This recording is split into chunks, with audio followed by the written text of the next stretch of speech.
What's going on, guys? It's Gendo here. Hope you're having a good day and welcome back to another edition of the World's First. Of course, if you're still enjoying the series, please go and hit that like button. Now today we got ourselves a double live com versus Bristol City and Carlisle. But of course, before we get to that, we must go over how we've been faring in the various competitions that we've taken a part in. Of course, the league, the John Stones Paint Trophy, and the FA Cup. Let's get into the cup matches first. We may have been without a man for 65 minutes, but we came away with a 1-0 victory versus League One foes Middlesbrough. As you can see, Jay Gallagher not really thinking on this day, getting himself a second yellow card offense in the 25th minute, leaving us in a lurch for quite a long time. But Andy Beasley somehow breaking through the defense, coming through in the 61st minute, and netting the only goal on the day. We had even amount of shots. We did have a little bit more on target as well as more possession. I believe that's what contributed to our dominance in this match, to the goal that led to our victory. And all caught up with us in the regional quarterfinals of the John Stones Paint Trophy versus Hartlepool. As you see, we lose to them by the score of 2-1 as we played them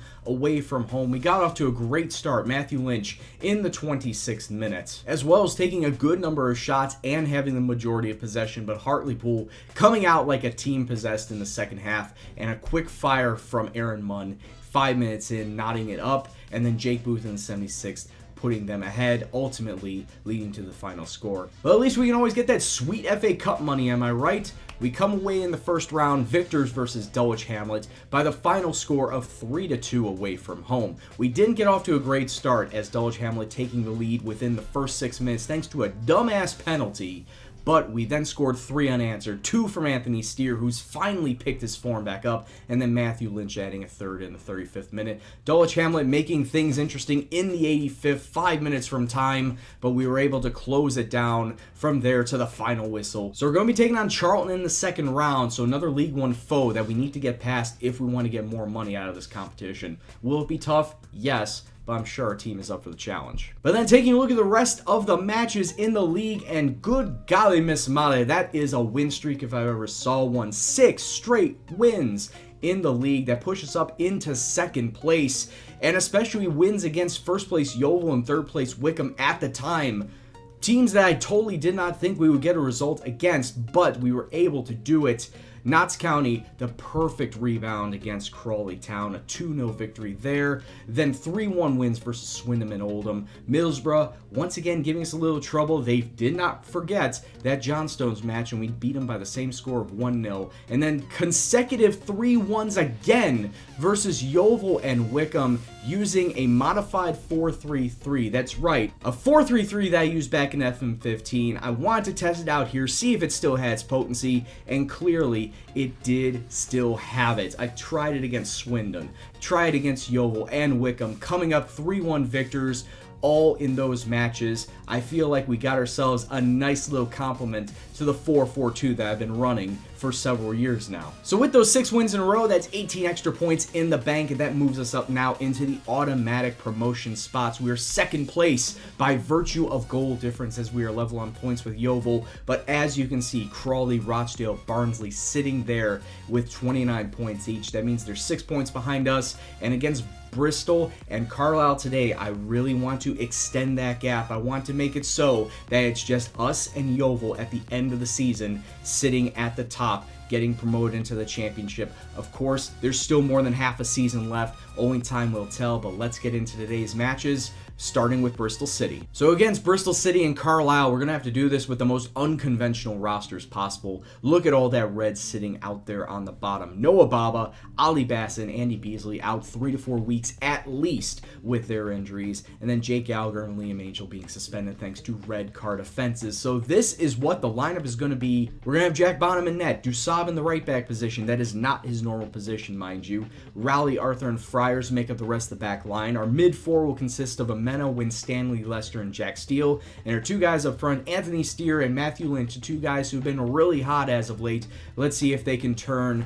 that hotness into some goals today. So let's kick off and see what happens. Already one of my back lines with a yellow card. I don't have any center backs on the bench, so if one of them goes down, I am SOL for the rest of this match. But we got Jean Amena coming up, crosses it in to Matthew Lynch, takes a shot, it's directly in the goalkeeper's. It's gotta go in! It's gotta go in! Oh, man.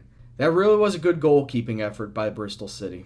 Halftime, and honestly, we should have had a goal from that flurry, but it is what it is. We need to continue attacking them. We are breaking them down. They're not really doing much on the other end, so let's just keep it going out there. We'll break through. We got to break through sooner or later.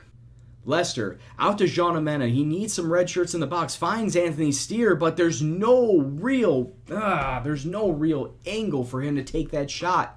Got about 9 minutes left in this match, and I'm throwing everybody I can forward because, honestly, we should have had a goal at this point in time. It just hasn't come to fruition. Well, after all that good that we had running up to this, against Bristol City, who's sitting in the lower half of the table, we do nothing against them.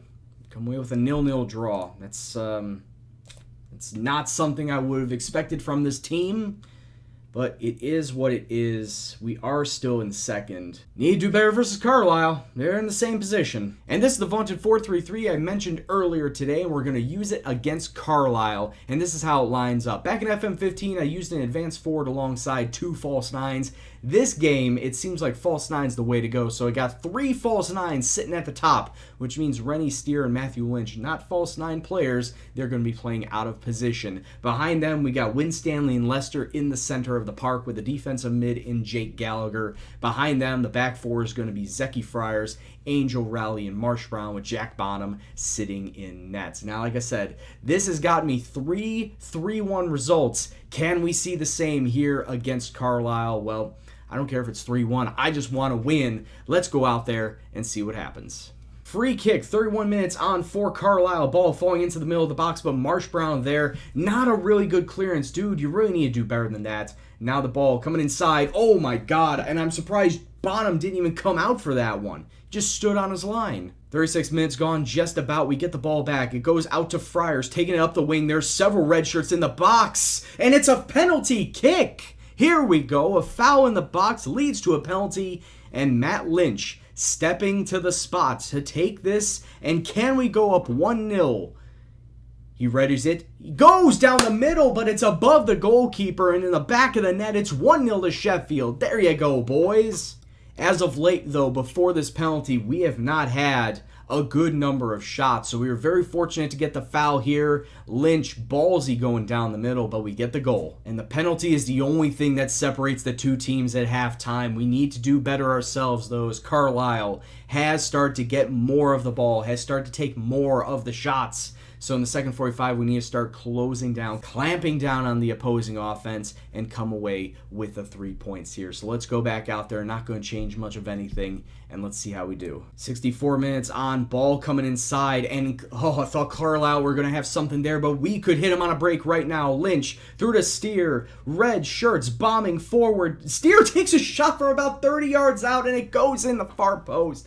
Oh my god, my voice is dying. But Anthony Steer with his 4th goal of the season gets himself, that was probably 14th, I probably didn't see the one there, but Steer from about 25 yards out, still ill-advised to take that shot, but he makes it work, and now we double our lead. Corner kick, 5 minutes from time. The ball gets out to Lynch, who's at the top of the D. He's got plenty of space. It reflects in. The keeper can't keep it out. It was so strong that the parry could not deny the goal. It's 3-0 to Sheffield, and this is pretty much signed, sealed, and delivered. A victory here for the good old club. And look at this, Lynch all alone. One defender tries to get past him. He turns him around. Brown getting a hand on it, but it wasn't enough to deny Matthew Lynch, our leading goal scorer, from the goal. 1 minute of stoppage time will be in place after a minute. Ball coming inside to Carlisle. Good save by Bonham, but it's got to be karma, or it's got to be something that whenever we use this formation, the final result is going to be a 3-1 victory. It was a good save by Bonham, but if you take a look at the defense, they were just they weren't marking anybody in the box. That's a little bit concerning, but at the end of the day, don't have too much to worry about. We were in firm control of this match as we come away 3-1 victors. No real faults except for that little lapse of defense on the at the end of the match, but other than that, I'll take this win. Interesting sight to see now as we have taken over the top of the table with that victory. Yeovil only coming away with a draw in their match, meaning that we have jumped them by a point. Will we stay around up there? Will we be in the playoff spots come playoff time? Let's take a look at the schedule and see who will be coming up next in the next episode. So this is who we have going forward, and I honestly think that we should be coming back right near the end of the transfer window. I may have to make a couple of moves either in or out and see how we can, rejig this lineup so that we can get ourselves a better back line, a more solid back line, a line that does not commit too many fouls or gets too tired too late. So, looking ahead at the schedule, the next time that we'll be coming back will be against Barrow and MK Dons right there at the end of the transfer window.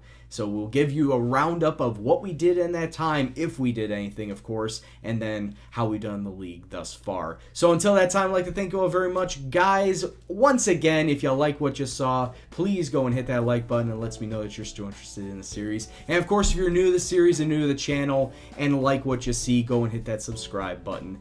Also, if you have any comments, suggestions, questions, or anything else at all, please leave in the comment box below. But as always, this is Gendo, and I'll see you in the next video. Take care, and peace out.